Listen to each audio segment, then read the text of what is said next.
গিন্নি, কোথায় গেলে? একটু পানি দাও দেখি। গলাটা শুকিয়ে কাঠ হয়ে গিয়েছে আমার। যা গরম পড়েছে।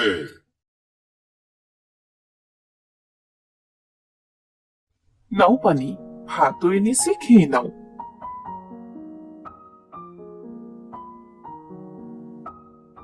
এ কি গিন্নি, সকালে তো পান্তা ভাত আর কাঁচামরিচ দিয়ে ভাত খেলাম, এখনো পান্তা ভাত আর কাঁচামরিচ? এটা যে কপালে ছুটেছে সেটাই অনেক। পাশের বাড়ির ভাবির কাপড় পরিষ্কার করে দিয়েছিলাম, আর সেজন্য এই পান্তা ভাত আর কটা কাঁচা মরিচ দিয়েছে, তাই তো খেতে পারছো। আর না হলে যে আজ না খেয়েই থাকতে হতো। কি করবো গিন্নি, কাজ তো কম করছি না, তবুও যে কেন কষ্ট পিছু ছাড়ছে না বুঝতে পারছি না। মনে হচ্ছে এক্ষুনি বৃষ্টি নামবে, তাড়াতাড়ি জ্বালানিগুলো তুলে নি। মা, আমি তোমায় সাহায্য করি জ্বালানি তুলতে। তাড়াতাড়ি কর মা, অনেক কষ্ট করে জঙ্গল থেকে জ্বালানি কুড়িয়ে এনেছি। এগুলো ভিজে গেলে যে আজ আর রান্না করতে হবে না। মা, দুদিন ধরে পেট ভরে কিচ্ছু খাইনি, খুব খিদে পেয়েছে মা। আজ একটু বেশি করে ভাত রান্না করো না, পেট ভরে খাবো। এত কষ্ট করেও সংসার চালাতে পারছি না, পেট আর মুখে দুবেলা ভাত তুলে দিতে পারছি না। হে বিধাতা, তুমি একটা ব্যবস্থা করে দাও, একটা ব্যবস্থা করে দাও। মন খারাপ করো না বাবা, দেখবে একদিন আমাদের সব অভাব চলে যাবে। তোরা তাড়াতাড়ি ঘরে যা, দেখ বৃষ্টি শুরু হয়ে গিয়েছে। গিন্নি, দেখো কেমন ঝড় হচ্ছে। এমন ঝড় হলে তো আমাদের ঘর ভেঙে যাবে। এমন অলক্ষণে কথা বলো না, বিধাতাকে স্মরণ করো, তিনি একটা ঠিক ব্যবস্থা করে দেবেন। রমেশ, রূপা, সোনালী যখন গল্প করছিল, তখন তাদের বাড়িতে অনেকগুলো হাঁস এসে ডাকতে শুরু করে। বাবা, মা, দেখো না, কত সুন্দর সুন্দর হাঁস এসেছে আমাদের বাড়িতে। বলি বাবা, আমরা যদি হাঁস চাষ করি তাহলে কেমন হয় বলো? হাঁস যখন বড় হয়ে ডিম দেবে, তখন আমাদের আর না খেয়ে থাকতে হবে না।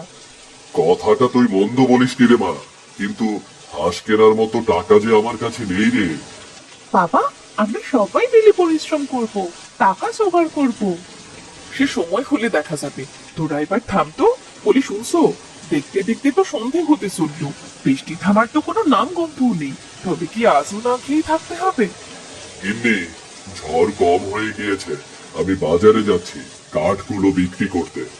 কিন্তু বাবা, বাইরে তো অনেক জোরে বৃষ্টি হচ্ছে, এই বৃষ্টির মধ্যে তুমি কেমন করে বাজারে যাবে? আবার কিছুই হবে না। গিন্নি, তুমি ছাতাটা নিয়ে আসো দেখি। তোমাকে আর এই বৃষ্টির মধ্যে বাজারে গিয়ে কোনো কাজ নেই। আমি সীমা ভাবির বাড়িতে গিয়ে দেখছি দুটো চাল জোগাড় করতে পারি নাকি।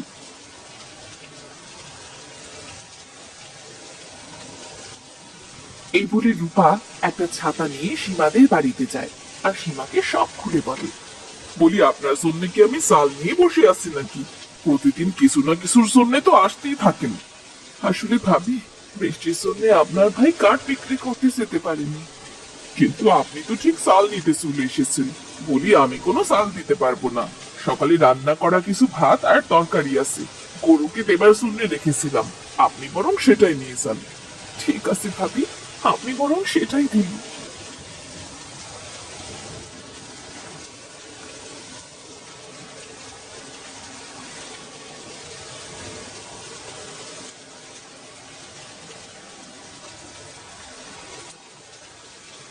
ওগো, চাল কি পেলে?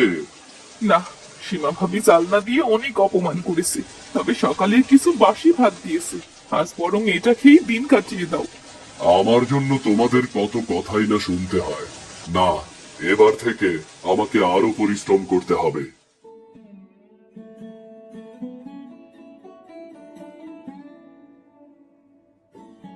বাবা, কোথায় যাচ্ছ তুমি? তোর কাশেম চাচার ক্ষেত পরিষ্কার করতে যাচ্ছি রে। আমিও যাবো বাবা, তোমার সাথে আমিও যাবো। কাশিম চাচার ক্ষেতের পাশেই তো নদী, নদীর উপর অনেক রকম শাক পাওয়া যায়, আমি সেগুলো তুলবো। তুমি বাজারে গিয়ে বিক্রি করো বাবা। তোকে কষ্ট করতে হবে না মা, তুই খেলতে যা। না বাবা, আমি টাকা গুছিয়ে হাঁস কিনতে চাই। মেয়েটা মধ্য বলেনি, আমিও মানুষের বাড়িতে কাজ করব। সবাই মিলে কাজ করলে হাঁস কেনার ঠিক একটা ব্যবস্থা হয়ে যাবে। আচ্ছা ঠিক আছে, তবে চল তুই আমার সাথে।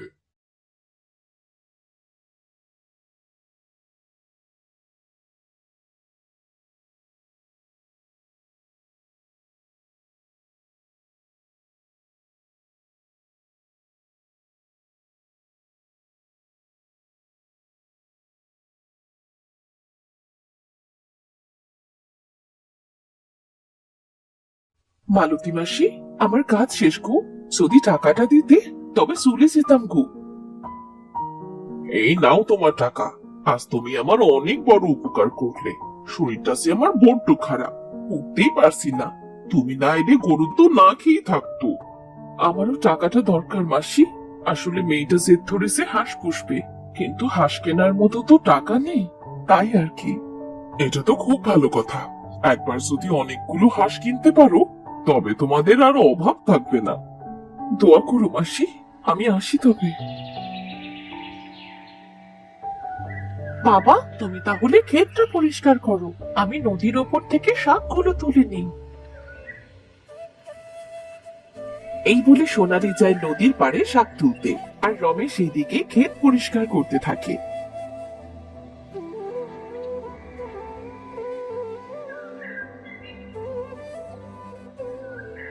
বাবা, আমার শাক তোলা হয়ে গিয়েছে। ঠিক আছে, আমারও ক্ষেত পরিষ্কার করা শেষ। তোর কাশেম চাচার কাছ থেকে টাকাটা নিয়ে আসি। টাকা আনতে যেতে হবে না, এই নাও তোমার টাকা ভাই। ঠিক আছে ভাই, দরকার পড়লে আবার ডাক দিয়েন। আমি আজ আসি তবে।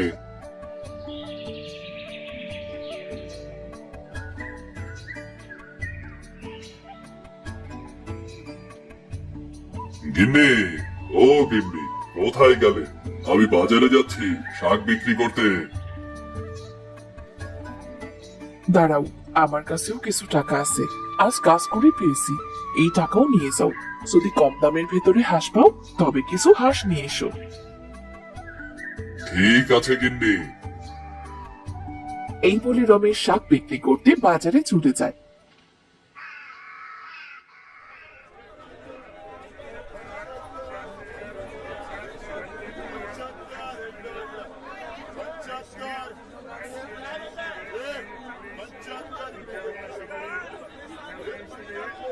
কিছুক্ষণের ভেতরেই রমেশের সব শাক বিক্রি হয়ে যায়। বিধাতার অশেষ রহমতে সব শাক বিক্রি হয়ে গেল।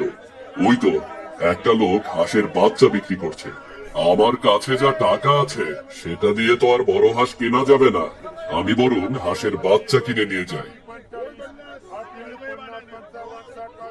বলছি দাদা, এই হাঁসের বাচ্চাগুলোর দাম কেমন? আজ আমি কম দামে হাঁস বিক্রি করছি। আপনি এই 15টা হাঁসের বাচ্চা 800 টাকা দিয়ে নিতে পারবেন। দাদা, আমার কাছে তো 800 টাকা হবে না, সব মিলিয়ে 710 টাকা আছে। আপনি বরং আমাকে দুটো কমিয়ে দিন, কেমন? এতে আমার লস হয়ে যাবে। আচ্ছা ঠিক আছে, তবে আপনি 13টা বাচ্চাই নিন, কেমন? এই নিন দাদা আপনার টাকা, আমি আসি তবে।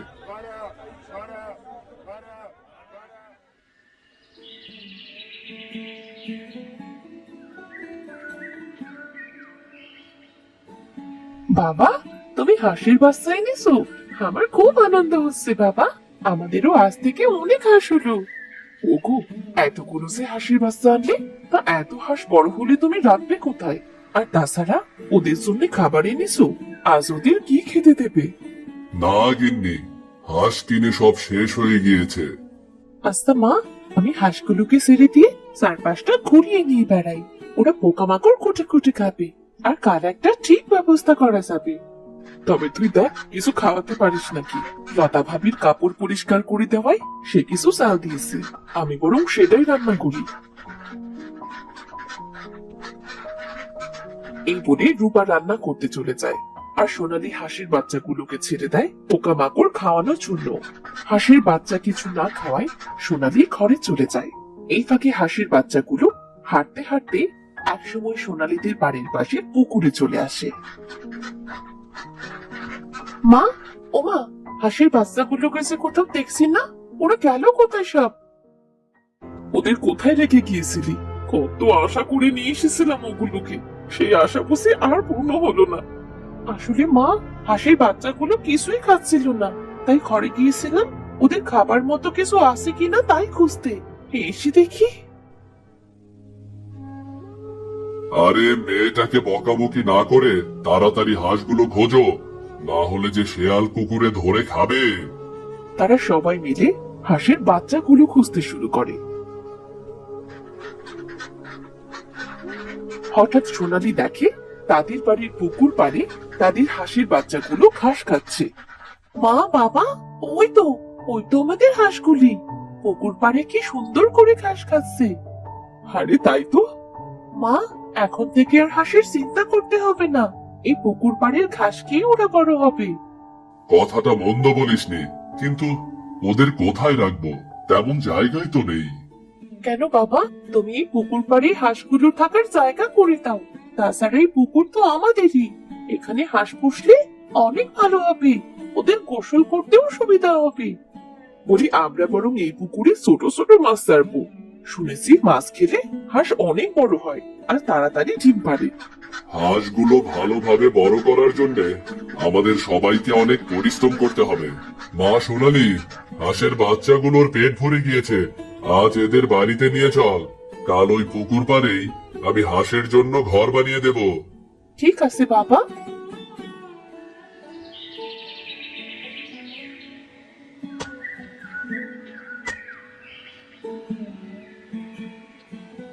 খুব সুন্দর হয়েছে ঘরটা, বাড়ির সামনে সব সময় দেখাও যাবে। পুকুর পাড়টাও খুব ঠান্ডা, হাঁসগুলোর কষ্ট হবে না। হ্যাঁ রে মা, আচ্ছা আমি শাক তুলে বিক্রি করতে যাচ্ছি। গিন্নি, তুমি দেখো কারো বাড়ি কাজ পাও কিনা। কিছুদিন কষ্ট করে পুকুরে কিছু ছোট মাছ ছাড়বো, যাতে হাঁসের খাবার কষ্ট না হয়। বড় হলে কি আর শুধু ঘাসে হবে? আচ্ছা ঠিক আছে, তবে আমি যাচ্ছি। সোনালি মা, তুই তোর বাবার সাথে যা। এই বলে রূপা কাজ খুঁজতে চলে যায়। রমেশ আর সোনালি শাক তুলে বিক্রি করে, পুকুরে মাছ ছাড়ে। পুকুরের ওপর থেকে ঘাস আর পুকুর থেকে মাছ খেয়ে তাদের হাঁস অনেক বড় হয়ে যায়। আরে রমেশ ভাই, তুমি দেখে পুকুর পাড়ে হাঁস পুষতে শুরু করেছো। সেদিন যে হাঁসের বাচ্চা কিনেছিলে, সেটা সেই হাঁস না? হ্যাঁ ভাই, আসলে হাঁস পুষবার মতো তেমন জায়গা আমার নেই, তাই তো পুকুর পাড়েই হাঁসের খাবার দিয়েছি। ওদের খাবার কেনার মতো টাকা নেই, এই পুকুরেই হাঁসগুলো সবসময় থাকে। ঘাস আর মাছ খেয়ে বাঁচে ওরা। কি বলছো? ঘাস আর মাছ খেয়ে তোমার হাঁস এত বড় হয়ে গিয়েছে? হ্যাঁ ভাই, দেখবে এবার তোমার সব অভাব কেটে যাবে। তোমার হাঁস খুব তাড়াতাড়ি ডিম দেবে। আমি আসি তবে। হৃদয় সেখান থেকে চলে যায়। কেটে যায় আরো কিছুদিন। একদিন সকালে খামারের দরজা খুলতে গিয়ে সোনালি দেখে তাদের 2টা হাঁস মারা গিয়েছে, আর বাকি হাঁসগুলো সব অসুস্থ। হায় হায় হায়, এই কি সর্বনাশ হলো! বাবা, মা, দেখো আমাদের সব শেষ হয়ে গেল। কি হয়েছে? অমন করে কাঁদছিস কেন? আমাদের 2টো হাঁস মারা গিয়েছে, বাকি একটা হাসপাতে সবগুলো অসুস্থ, মনে হচ্ছে বাঁচবে না। কত কষ্ট করে না খেয়ে কত আশা নিয়ে হাঁসগুলো পুষেছিলাম, একটু সুখের মুখ দেখবো বলে, আর বিধাতা বুঝি আমার কপালটাই ভেঙে দিল। বাবারে, তোদের দেখে অনেক হাঁস, তা আমায় একটা হাঁস দিবি?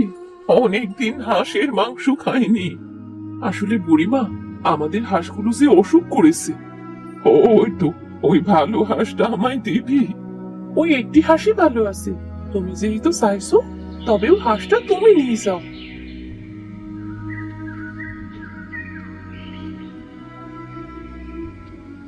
তোদের মন অনেক বড়, একটা হাঁস বাঁচবে জেনেও সেটা আমায় দিয়ে দিলি।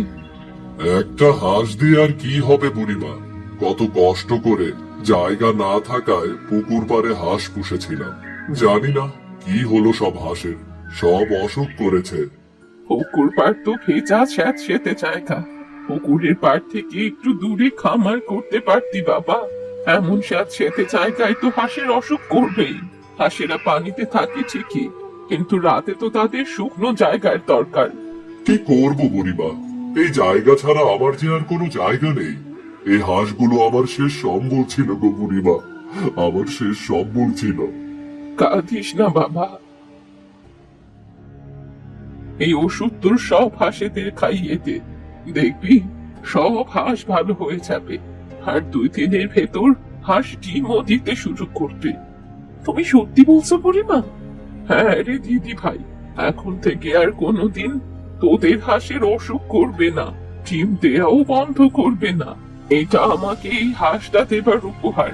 তবে একটা কথা, এই খামারে কুড়ো দিবি, তাহলে খামারের ভেতর আর পানি থাকবে না, আর হাঁসগুলো একটু আরামে থাকতে পারবে। বুড়িমা, তোমার কাছে যে আমরা ঋণী হয়ে গেলাম, তোমার এই উপহার আমরা কোনোদিনও ভুলবো না। এইসব কথা পরে হবে, আগে হাঁসগুলোকে ওষুধ খাইয়ে দে। বুড়ির কথা মতো সোনালী, রূপা আর রমেশ সব হাঁসগুলোকে ওষুধ খাইয়ে দেয়। বুড়ির দেয়া ওষুধ খাওয়ানোর সাথে সাথে হাঁসগুলো সুস্থ হয়ে ওঠে। রমেশ খুশি হয়ে যখন বুড়িকে এই কথা বলতে যায়, পেছন ফিরে দেখে বুড়ি সেখানে নেই। এ কি, বুড়িমা কোথায় গেল? বুড়িমা, বুড়িমা! বাবা, উনি মনে হয় চলে গিয়েছেন বাবা। তবে বুড়িমা আমাদের অনেক উপকার করলেন। ওই বুড়িমা মনে হয় জাদু জানেন। যাই হোক, আমাদের বাড়িতে কুড়ো আছে, আমি বরং কুড়ো এনে হাঁসের খামারে দিয়ে দিই।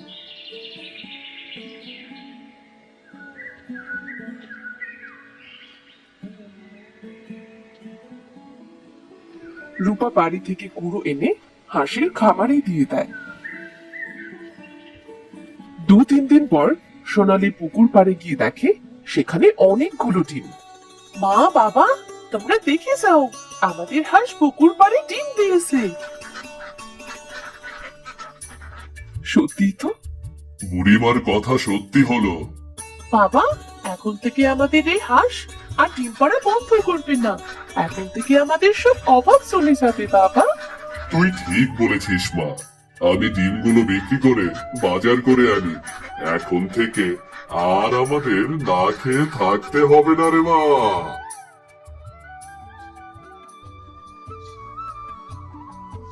রমেশ খুশি মনে হাঁসের ডিম নিয়ে বাজারে চলে যায়। সে ডিম বিক্রি করে বাজার করে আনে।